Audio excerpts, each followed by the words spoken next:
I'm on the business of the Geographical Society, Oliphant announced, loudly enough to be overheard by a nearby group of loitering savants. Exploration Committee, you see. Wondered if I mightn't consult you on a certain matter, Dr. Mallory. Of course, Mallory said. The Royal Geographical Society was lavishly funded. Its powerful Exploration Committee decided upon the recipients of the Geographical's grants.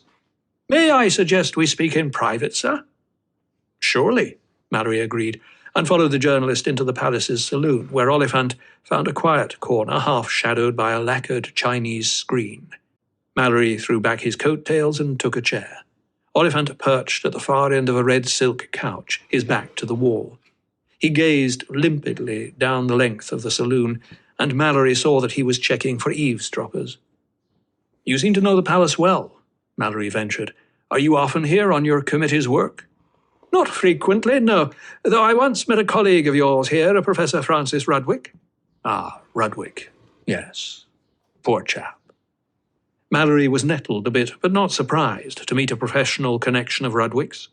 Rudwick had rarely missed a chance to scruffle grant money from whatever source. Oliphant nodded soberly. I'm no savant, Dr. Mallory. I'm a writer of travel books, actually. Trifles, really, though some have met with a degree of public favour. I see, Mallory said, convinced he'd the fellow's number now. Wealthy idler, dilettante. Very likely he'd family connections. Most such eager dabblers were quite worthless to science. Within the Geographical, Dr. Mallory, Oliphant began, there presently exists intense debate as to our proper subject matter. You are, perhaps, aware of the controversy? I've been overseas, Mallory said, and have missed a deal of news. No doubt you've been fully occupied with your own scientific controversy. Oliphant's smile was disarming. Catastrophe versus uniformity. Rudwick spoke of the matter often. Quite fiercely, I must say. A difficult business, Mallory muttered. Rather abstruse. I personally found Rudwick's argument weak, Oliphant said offhandedly, to Mallory's pleasant surprise. The journalist leaned forward with flattering attention. Permit me to further explain the purpose of my visit, Dr. Mallory. Within the Geographical, some consider that the Society might be better advised, rather than plunging into Africa to discover the sources of the Nile, to investigate the sources of our own society. Why confine exploration to physical geography, when there are so many problems of political and indeed moral geography, problems as yet unsolved? Interesting, Mallory said, quite at a loss as to what his visitor might be getting at. As a prominent explorer, Oliphant said, what might you say to a proposition of the following sort? The man's gaze, curiously, seemed fixed now on the middle distance.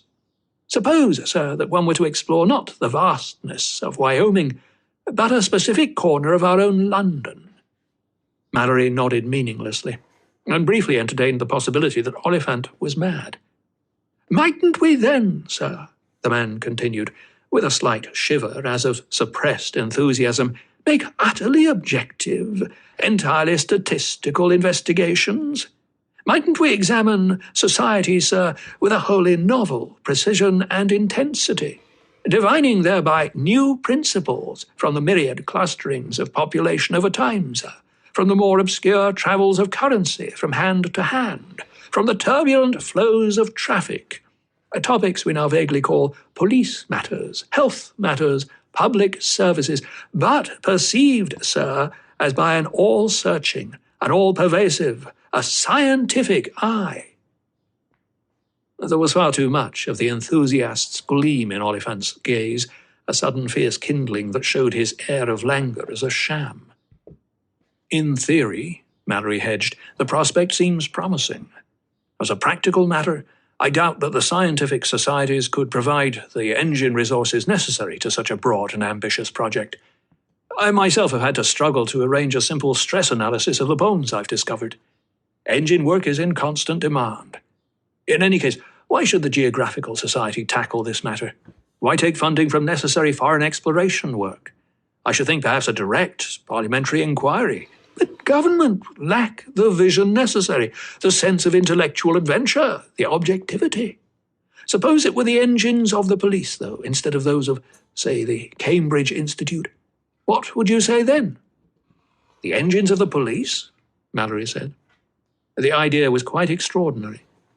How should the police agree to a loan of their engines? The engines are frequently idle at night, Oliphant said. Are they really? Mallory said. My word, that is interesting.